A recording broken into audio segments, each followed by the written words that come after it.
আর করে মানে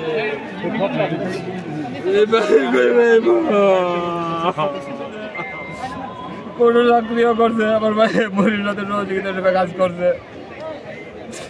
আমি তো দিই না এমন কোনো কাজ যে আমার বাইরে মারালে লাগবো, এটা অনেক চক্রান্ত হিসেবে মারা হয়েছে। আমি আর চূড়ান্ত বিচার চাই, যারা এটার মাঝে জড়িত আছে আর আমি এক কারো বাঁচতে চাই, তাদের দিতে চাই না। এটার সাথে যারা যারা জড়িত আছে একটা মানুষ সাথে না বাঁচে, আমি আপনার কাছে এটাই আমার ফ্যামিলিটা ধ্বংস করে দিচ্ছে। আমার বাপটা মারা গেছে এই ভাইয়ের। আমি মনে করেন 30 তারিখ শনিবারে আমি বাড়িতে আসি। আসার পরে মনে করেন আমার বাইরে জানাইছি, মানে হেও আমার বলতেছে, হ্যাঁ নাম হচ্ছে সাইকুল, হ্যাঁ মনে করেন বর্তমানে লেবানন আছে, আর লেবানন যাওয়ার রইব আর কি। তো আমার কইতেছে ভাই মুকেশ তো ফোন দিতেছি, মুকেশ তো ফোন ধরে না। কিন্তু মুকেশ ফোন ধরে না, কি হয়েছে যে আমার তো নাম্বার আছে, আমি ফোন দিই, ফোন ধরে না। কিন্তু ফোন ধরে না গেল লাগি, মানে যেমন একটা সরাসরি আর ভাই বোনের নামে যেমন একটা সরাসরি আছে, তখন সবাই ফোন দেওয়া আরম্ভ করছি। তখন ফোন দিয়ে রিং বাজে ঠিকই, কিন্তু ফোন তো ধরে না। ফোন দিয়ে বালিশের তুলে গেছে, এটা তো আমরা জানি না। ফোন ধরে না, রাত্রে তো মনে করেন হয়ে গেছে। তখন আসবো কীভাবে, মনে করেন রবিবারে মনে করেন আমরা রওনা দিছি। রবিবারে রওনা দিয়ে সেটা কৃষকের আসলাম। আসার পরে আমার ছোটো ভাইটা কিন্তু হ্যাঁ প্রথমে গেছে, যে বাসার থাকতো ওই বাসাত গেছে। আর আমি কিতা করছি, আমার শাশার সাথে দেখা করে সেরে পরে বাসার যেতাম। বাসার যাওয়ার পরে গুরুদল কলেজ আছে, গুরুদল কলেজে রুটটা ভালো কাছাকাছি। এই জায়গার মাঝে যখন গেছি তখন এই কুনি মিজানটা আমি দিই।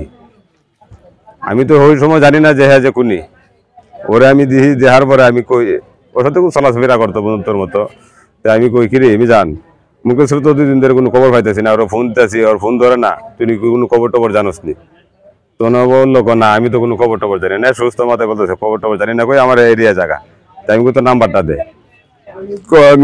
আমি কোনো মোবাইল ব্যবহার করি না, কই সেটা আমার এরিয়া জায়গা। আমি তো গাড়ি থেকে নামছি, কিন্তু আমার এরিয়া জায়গা এইগুলি আমি তো আর বুঝতে পারি নাই। পরে বাসায় গেলাম, ওই যে বাসা থাকতো বাসায় গেছি। পরে আন্টিরে জিঙ্গাইলাম, আন্টি আমার ভাই কই? বাবা তোমার ভাই তো মনে করো সেটা চারাবি নামাজ পড়ে আইসে খাওয়া দাওয়া করছে। খাওয়া দাওয়া করে সেরে বাড়িতে একটা মহিলা কইলো যে একটা লোক আইছে। ওই লোকটা খুব তাড়াহুড়া করে সেটা আমার বাইরে করছে, বাসার থেকে বাই করে সেটা লয়ে আইছে। ওই যে মনে করো আইসে, এর আগেই মনে হ্যাঁ দেখি আমি বাড়ির থেকে ফোন দিছি আন্টির নাম বলেছেন, আমি ফোন দিলাম। আন্টি আমরা এই কথাই কইছে, তোমার ভাই তো মনে করো রাত্রে যে গেছে, শুক্রবারের দিন গিয়ে সেটা রাত্রে যে গেছে, 29 তারিখ যে গেছে, 11:30 সময় টাইম দিছে, কই যে গেছে আর কোনো আয় নাই বাসার, তো আর ধীরে কোনো বাসাতে আয় নাই। তো আন্টি দ্বারা হ্যাঁ গেছে তো এটি ফেলাম, আন্টি আর কোনো বাসাতে আয় নাই। ওই যে মনে করেন আমার ভাইয়ের ডেগের বাতুই ফাতিলের বাতুই হ্যাঁ খায় আইসে আমার ভাইয়ের হত্যা করছে। ভাই ওখানে আমি ওর সর্বোচ্চ বিচার চাই, ওর ফাঁসি চাই। ওর যারা অপরাধী কেউ যদি না বাঁচতে পারে। আমার একটাই কথা, আমার ভাইয়ের যে হত্যাকারী, আমার ভাই তো নিষ্পাপ ছিল, আমার ভাই তো কোনো পাপ করে নাই, কোনো অন্যায় করে নাই, এমন কিছু কাজ করে নাই যে আমার বাইরে ম্যারিল্যান্ডের মতো কোনো কাজ আমি দেখি নাই। 31 তারিখ মুকেশের পরিবার থানায় সাধারণ ডায়েরি করেন, তিনি মানে হারিয়ে গেছেন, নিখোঁজ হয়েছে। এরপর আমরা আমাদের কার্যক্রম শুরু করি। এই বেশ কয়েকদিন কার্যক্রম শুরু করার পরে ওনার এই হারিয়ে যাওয়াটা, নিখোঁজ হওয়াটা আমাদের কাছে সাধারণ কোনো বিষয় মনে হয়, যে কারণে পরিবারের আবেদনের প্রেক্ষিতে আমরা একজনকে আসামি করে 365-এ অর্থাৎ অপহরণ করে একজনকে রাখার আবেদনের প্রেক্ষিতে মামলা, এবং একে আমরা 6 দিনের অভিযান শেষ করে সিলেট থেকে গ্রেপ্তার করি। গ্রেপ্তার করার পরে সে প্রাথমিকভাবে যে তথ্যগুলি আমাদেরকে দেয় তাতে নিশ্চিত হওয়া যায় অনেকটা যে এই ছেলেকে মার্ডার করতে হয়েছে।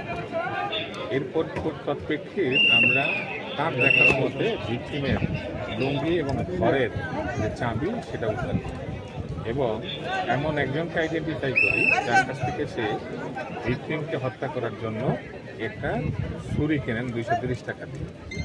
এই ছুরি এবং তার জবানবন্দি, লুঙ্গি উদ্ধার, এতে আমাদের কাছে সাধারণভাবে মনে হয় যে আমি তার লাশ দেখিয়েছিল তার থেকে একটু দূরে, খানিকটা 100 গজ দূরে, অর্থাৎ পানির স্রোতের কারণে বা নানান কারণে এটা এখান পর্যন্ত চলে এসেছে। এখানে আমরা লাশটাকে উদ্ধার করি। এখন লাশ বেশ কয়েকদিনের আগে কিছুটা বিকৃত অবস্থায় রয়েছে, আমরা নিজেরাও দেখেছেন। তার ডিএনএ প্রোফাইল নিশ্চিত করার জন্য আমরা কাজ করবো যাতে তার ডিএনএ থাকে। আর এখন লাশ মর্গে পাঠানো হবে, মর্গে পাঠানো থেকে সেখান থেকে আমরা রিপোর্ট পাবো। আসামি যাকে গ্রেফতার করা হয়েছে তাকে ইতিমধ্যেই বিজ্ঞ আদালতে সোপর্দ করা হয়েছে।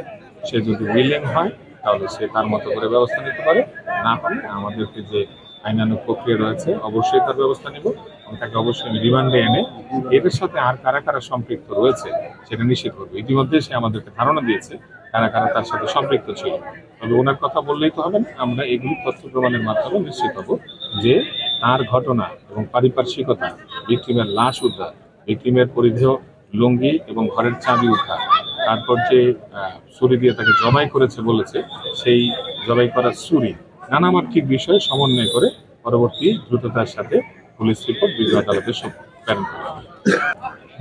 লাশটাকে ডুবিয়ে রাখার জন্য তারা লক ব্যবহার করেছে যাতে বেঁধে লাশটা নিচ থেকে উপরে ভেসে না ওঠে।